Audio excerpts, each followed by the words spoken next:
long before the clash of heroes and the wrath of gods became myth and poetry, before the walls of Troy became legend and the name of Helen echoed through millennia, there was a place, a real place, a city on the shores of northwest Anatolia, where land met sea and where civilizations crossed. The Trojan War, as we know it from Homer's Iliad, is full of drama and divine intervention, but hidden beneath the layers of myth lies a quieter, older, and more human story, one rooted in trade, in ambition, and in the shifting balance of ancient powers. In the late Bronze Age, around 1300 BCE, the world of the Eastern Mediterranean was thriving with complex, interconnected civilizations. To the south lay the mighty Egyptians under the New Kingdom. To the east, the powerful Hittite Empire dominated much of Anatolia. In the Aegean Sea, the Mycenaeans, early Greeks, ruled from palace fortresses like Mycenae, Pylos, and Tiryns. And between them all stood Troy, a city known in antiquity as Wilusa or Ilios, depending on the source. It was not merely a backdrop for epic poetry. It was a strategically positioned hub, one that guarded the narrow strait we now call the Dardanelles, a vital passage linking the Aegean to the Black Sea. Archaeological excavations at the site of ancient Troy, located at modern Hisarlik in Turkey, have revealed a complex history. The city was built and rebuilt many times over thousands of years. The layer most often associated with the time of the supposed Trojan War is Troy 6 or Troy 7a, dating roughly to the 13th century BCE. These levels show signs of powerful fortifications, grand architecture, and later destruction. But before the fire and rubble, there was prosperity. Troy's location gave it immense commercial advantage. Caravans and ships moved goods through its ports and roads: copper, tin, textiles, wine, and grain. The city sat at a crossroads between great powers, a gateway and a prize. The Mycenaeans would have known this, so too would the Hittites. In fact, clay tablets discovered in Hattusa, the Hittite capital, make mention of a place called Wilusa, a vassal state with its own ruler, under the eye of the Hittite king. Some of these texts speak of tensions with a people known as the Ahiyawa, possibly the Achaeans or Mycenaean Greeks. They even mention a conflict, a war over a prince named Alexandru, which may be a Hittite version of the name Alexander, another name for Paris of Troy. It is here in these dusty records and buried walls that myth begins to touch history. The idea that the Trojan War was inspired by real events, diplomatic disputes, trade rivalries, or regional power struggles is not far-fetched. What we now remember as a war waged over love may have had its roots in economics and politics. The Bronze Age world was complex, and alliances were as fragile as the clay tablets that recorded them. In the stories passed down through oral tradition and later immortalized by Homer around the 8th century BCE, these realities transformed into grand epics. The Iliad does not tell the whole war. It recounts only a few weeks in the final year, yet its scope is vast, populated by gods and kings, by fate and rage. The war begins, according to myth, with a golden apple and a contest of beauty among goddesses. But to understand what truly led to the fall of Troy, one must begin not with the apple, nor with Helen, but with geography, politics, and power. The Mycenaean Greeks were not a unified nation, but a collection of independent kingdoms, often in competition. However, they shared a language, a pantheon, and certain cultural traits, one of which was the heroic ideal. Their leaders sought fame and glory, often through conquest.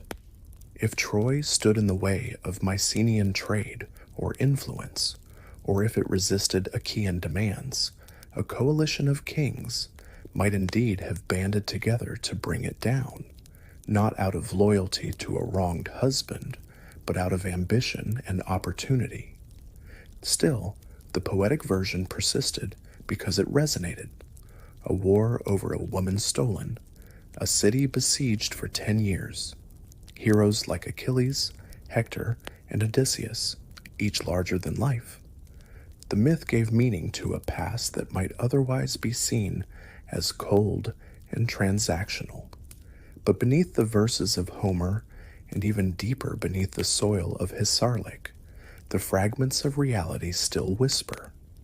They speak of a fortified city, wealthy and proud, of foreign envoys and royal marriages, of feasts, rituals, and trade, and eventually of fire. In the remains of Troy 7a, archaeologists found burned walls, collapsed houses, human remains scattered among the rubble.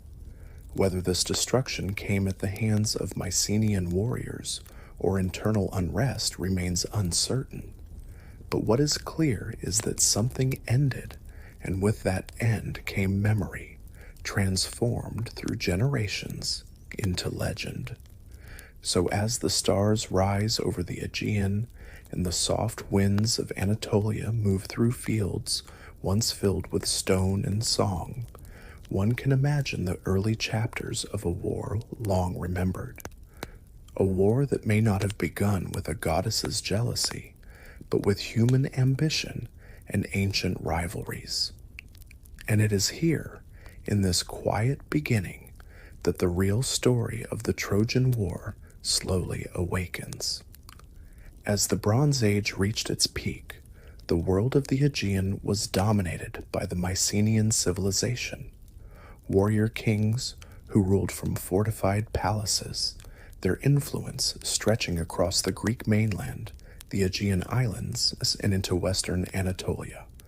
The palaces of Mycenae, Pylos, Thebes, and Tiryns were not only political centers, but also cultural and economic hubs, filled with scribes, artisans, and storerooms of goods. These palaces recorded their business on clay tablets in a script called Linear B, which has been deciphered and provides us with valuable insight into their administrative systems. What these records do not include, however, are accounts of great wars or epic sieges like that of Troy. The Linear B tablets are practical in nature, lists of goods, inventories of weapons, and records of offerings to the gods. They paint a picture of a society that was organized, hierarchical, and deeply religious.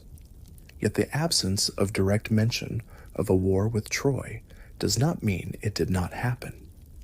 The Mycenaeans likely viewed military action as just one part of their dealings with the outside world, something not always worth recording unless it had economic consequences. And those consequences may indeed have existed. As Mycenaean power expanded across the Aegean, so too did their interest in controlling the trade routes that passed through the region. Troy, positioned at the edge of the Dardanelles Strait, was a critical checkpoint for ships traveling between the Aegean and the Black Sea. Control over this city, or even disruption of its power, could significantly benefit Mycenaean merchants and kings. Conflict, therefore, may have been as much about economic leverage as it was about military conquest. Meanwhile, in Anatolia, the Hittite Empire was also at its height. Their archives, written in cuneiform, mention several western Anatolian cities and kingdoms that were either allied with or resisting the Hittite king. Among these is Wilusa, often identified with Troy. The Hittite kings wrote of diplomatic tensions, military interventions, and political negotiations involving this city. One treaty, for instance, refers to a conflict between Wilusa and the Ahiyawa, possibly the Achaeans. Another references a king of Wilusa named Alexandru, a name suspiciously close to Alexandros, an alternate name for Paris of Troy in Greek myth. These Hittite sources suggest that the city we now call Troy was a known and significant player in regional politics.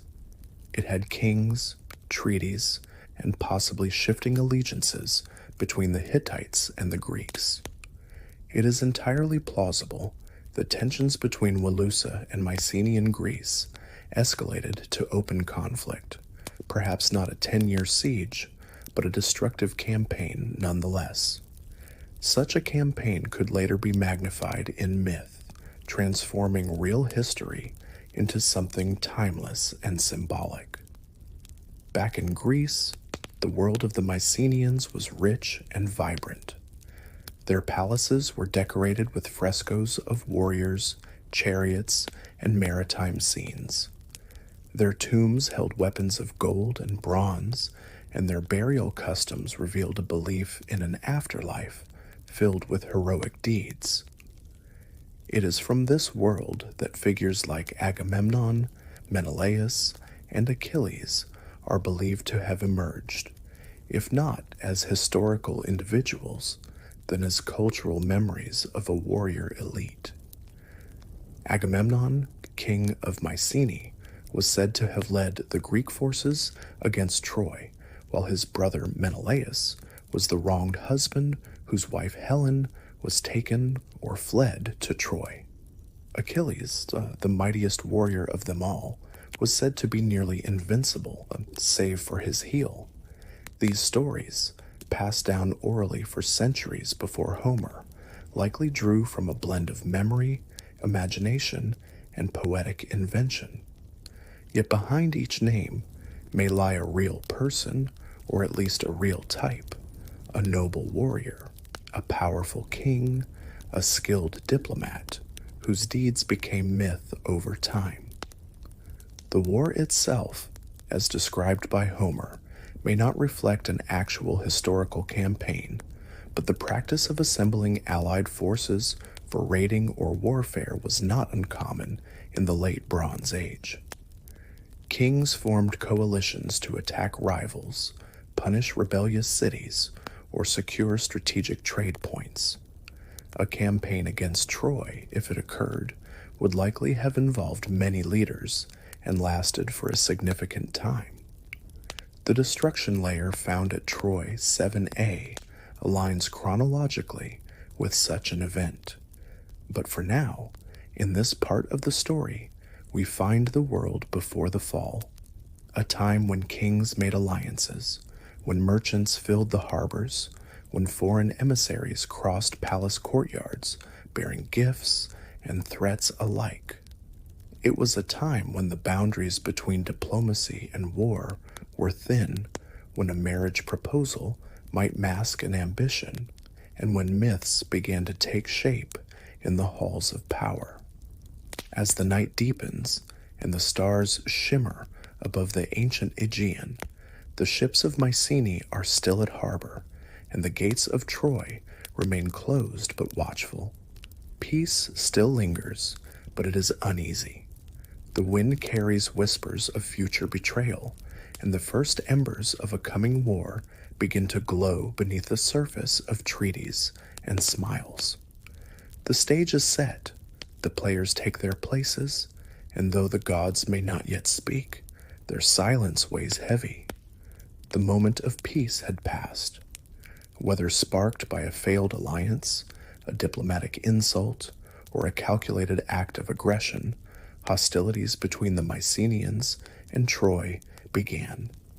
There is no surviving record that gives us the exact reason for war, but in the centuries that followed, storytellers would fill in the gaps. They spoke of a stolen queen, Helen of Sparta, taken by Paris, Prince of Troy. Others believed she went willingly, a symbol of choice and defiance. But behind the myth lies the likelihood of real conflict, rooted in power, commerce, and control over the most vital maritime routes of the Bronze Age. What we know from archaeology and written fragments is that the Mycenaean world was capable of organizing large-scale military expeditions. Their ships, built for both speed and war, could travel long distances across the Aegean. Their warriors were equipped with spears, swords, and armor made from bronze, rare and valuable in the ancient world. Fortified palaces like Mycenae and Pylos held stockpiles of weapons, and linear bead tablets describe the collection and distribution of chariots and armor, suggesting that campaigns of war were not uncommon. If a coalition of Mycenaean kings did sail to Troy, they would have done so with a mixture of political ambition and military purpose.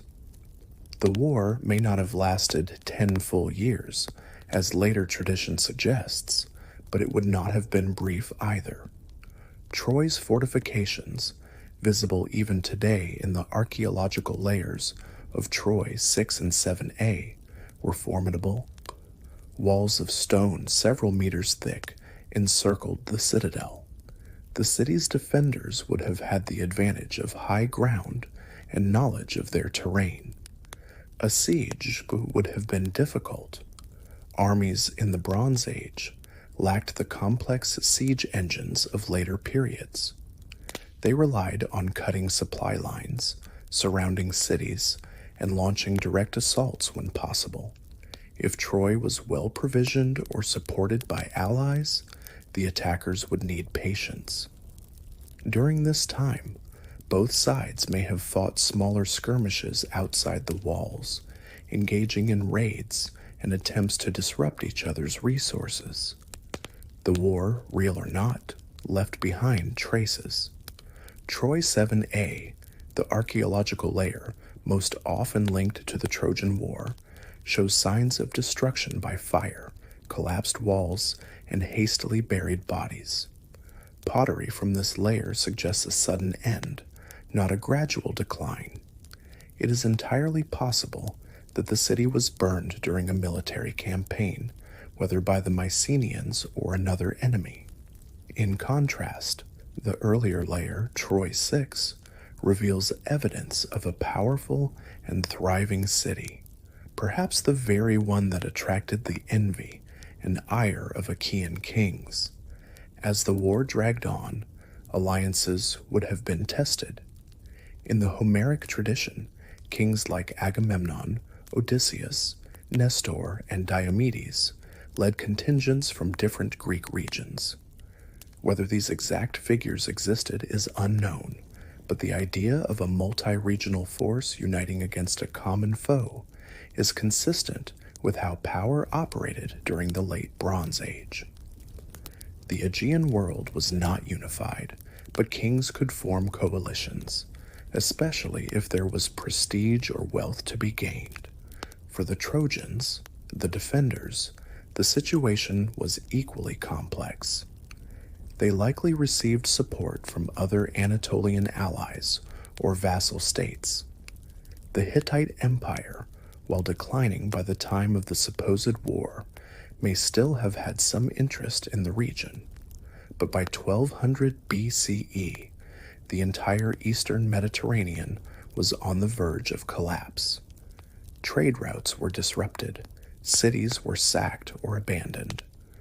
This widespread instability, sometimes referred to as the Late Bronze Age collapse, would provide fertile ground for local conflicts to escalate. Within this larger context, the siege of Troy, whether real or symbolic, gains meaning. It was not just a fight between two peoples, but a final moment of glory before a greater fall. The war stood at the edge of a cultural cliff. After it, Mycenaean palaces would burn, writing would disappear for centuries, and memories would become myth. The Iliad, though poetic, captures a real emotional truth about war, its cost, its honor, its sorrow. Warriors like Achilles and Hector may be literary figures, but they embody the values and fears of their age: honor, fate, and the desire for immortality through fame were not merely fictional ideals. They were the worldview of a time when life was fragile and reputation lasted longer than stone. At night, around fires or in palace halls, singers would tell of the war, of battles fought under the shadow of Troy's walls, of duels between champions, of gods who watched, argued, and interfered. But beyond the stories, there was the exhaustion of real people: soldiers, civilians, families torn by absence and death. Whether this war lasted weeks or years, it would leave scars. And so, under the Anatolian sky, the stars witnessed a city under siege. Wind blew through olive groves. The sea shimmered with the silent glint of distant ships. Campfires burned low, and behind the great stone walls of Troy, watchmen waited, never knowing which dawn would bring peace and which would bring the end. The siege had gone on far longer than any side could have expected. Whether it was weeks, months, or even years, both sides suffered. In the mythic tradition, it is the 10th year of the Trojan War that brings about its most decisive and devastating moments. According to Homer and later poets, this is when tempers flare, alliances falter, and destiny begins to move with unstoppable force. But beneath these dramatic tales lies the historical question: how did Troy fall? The Iliad ends before the city is taken. Its final verses follow the funeral of Hector, Troy's greatest defender. The actual fall of the city comes in other sources, later epic cycles, and the Roman poet Virgil's Aeneid. There, the Greeks appear to abandon the siege and sail away, leaving behind a massive wooden horse. The Trojans, believing it a peace offering or tribute to the gods, bring the horse into the city. At night, Greek warriors hidden inside the hollow statue emerge and open the gates, allowing the returned Greek army to enter and sack the city from within. This is perhaps the most famous image of the entire Trojan War: the wooden horse. But was it real? Historians and archaeologists tend to view the horse as a symbolic or mythologized account of a real event. It could represent a siege engine, a battering ram, or even a ship. In some ancient languages, including early Greek, the word for horse could also mean ship or transport. The horse might also have been a poetic metaphor for trickery or infiltration, describing how the city was taken not by brute force, but by deception. There are also theories that suggest the Greeks pretended to retreat in order to lure the Trojans into complacency before returning to launch a surprise attack. Regardless of how it happened, the archaeological layer known as Troy 7 shows compelling signs of destruction. The walls were damaged, buildings burned, and many skeletons have been found buried in strange, rushed positions, as though people died suddenly and were not properly buried. This destruction has been dated to around 1180 BCE, very close to the traditional dating of the Trojan War in classical Greek sources. The attackers, likely Mycenaeans or other Aegean forces, may have breached the city after a long siege or through some form of subterfuge. Once inside, they likely burned what they could not take, looted valuable goods, and killed many of the inhabitants. This was typical behavior in the Bronze Age during war. Cities were not always rebuilt after destruction. Survivors may have fled, been taken as slaves, or simply vanished into other populations. What followed for Troy was a long period of decline. The once proud city did not regain its former status. Later, Troys were built atop the ruins, but none reached the scale or power of Troy Sixth and Seventh. The site at Hisarlik became quieter, its layers of ash and stone sealing the story, until it was uncovered again thousands of years later by archaeologists searching for myth and finding memory. But it was not only Troy that fell. Around the same time, the Mycenaean world itself began to unravel. Palaces across Greece were burned or abandoned. Trade collapsed. Writing in Linear B disappeared, and for centuries, the Greek world entered a period known as the Dark Age, a time of reduced population, fewer monumental buildings, and cultural regression. Historians still debate the cause. Some suggest climate change, others point to invasions by foreign groups, such as the so-called Sea Peoples. Perhaps it was a perfect storm of internal rebellion, economic instability, and external pressure. In this larger collapse, the Trojan War may have been one chapter in a much greater story of the fall of Bronze Age civilization. Yet it was the chapter that survived in memory. While other cities and wars were forgotten, Troy was remembered. Its story was retold and reshaped for generations. It became a canvas on which values were painted: honor, revenge, loss, and the fragility of greatness. Later, Greeks believed they were descended from the heroes of the Trojan War.